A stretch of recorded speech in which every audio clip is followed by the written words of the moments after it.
Hello, everyone. Welcome to another episode of Misfit Boys Horror Madness. I am your humble host, Misfit Boy.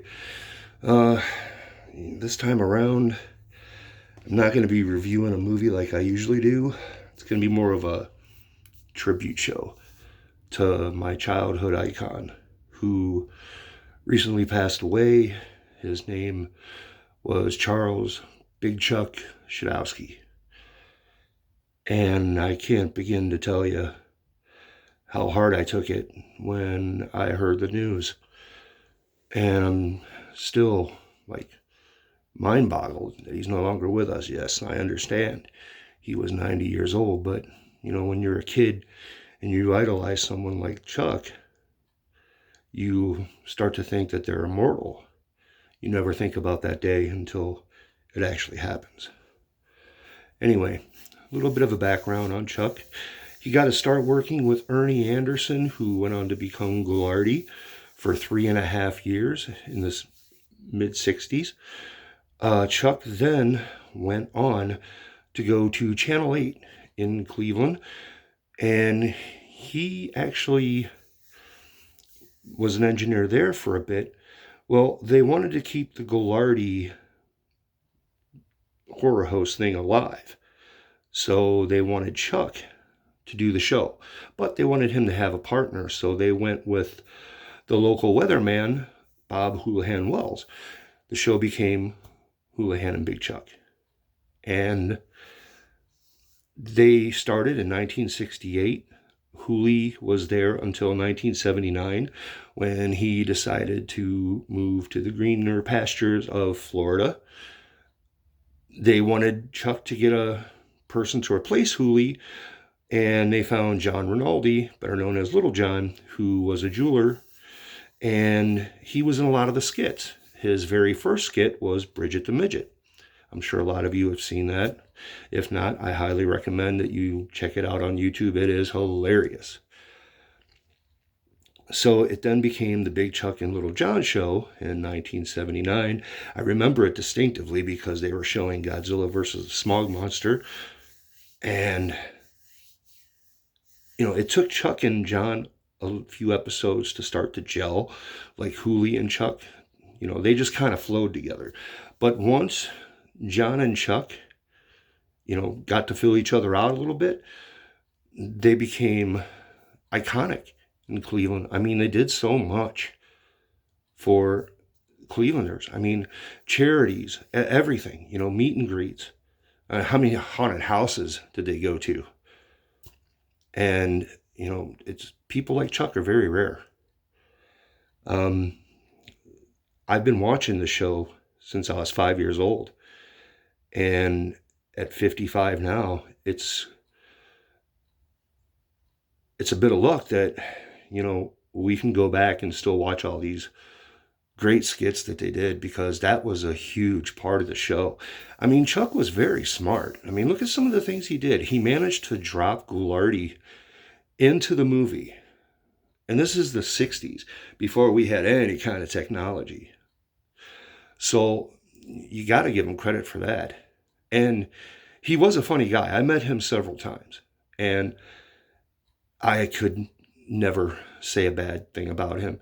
He was just so down to earth, and he did it all for the fans. I mean, he once told me the reason that he is where he is because of all the wonderful fans. And, it's a good thing that he had a frame the size that he did, because it really had to hold such a big heart that he had. But I remember the first time I ever saw Hooli and Chuck. My relatives grew up in a small town called McKees Rocks, Pennsylvania. And my brother and sister took me to an outdoor movie night when I was 5 years old. And it was a double feature. It was Abbott and Costello Meet Frankenstein and The Creature from the Black Lagoon. Well, after The Creature ended, I immediately became obsessed with monsters. So I went back and I told my uncle, and he told me of a local horror host there in Pittsburgh named Chilly Billy, who had a show, and he would show those kind of movies. Well, I stayed up that night and I watched Chili Billy, and I thought it was really cool. I was having a blast.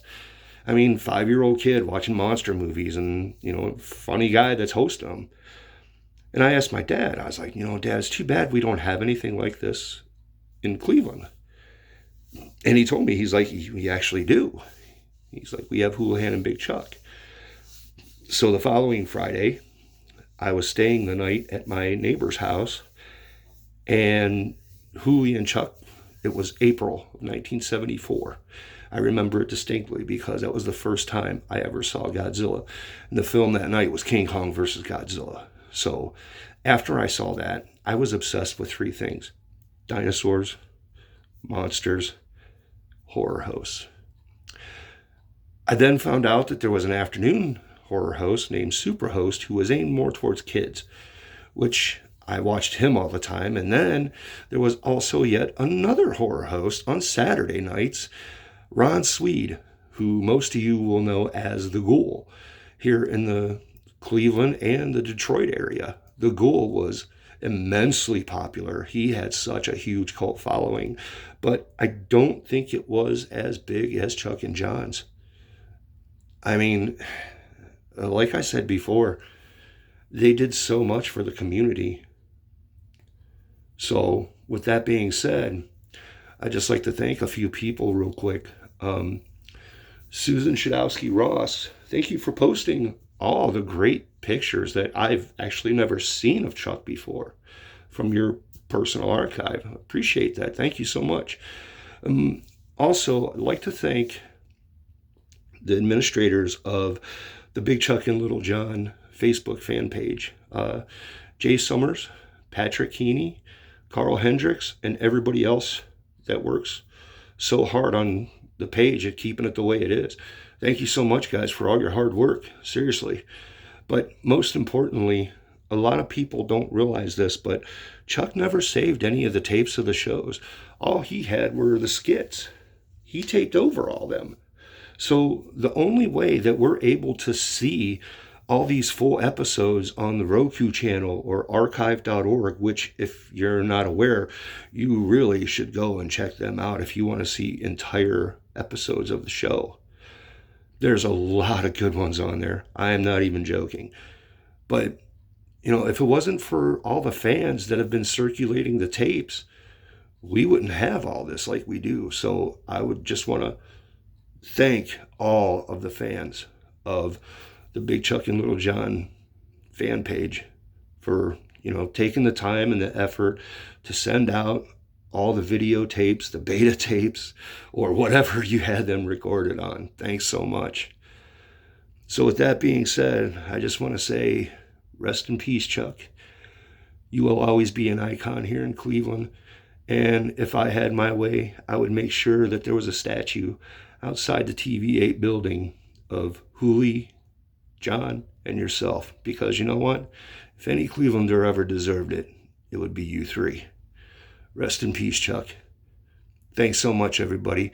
If you have any experiences meeting Chuck, leave them down at the comments. I love reading stuff like that. I never get tired of it. So thanks again. You guys take care. I'll see you next time. I'm out. Remember, keep it scary.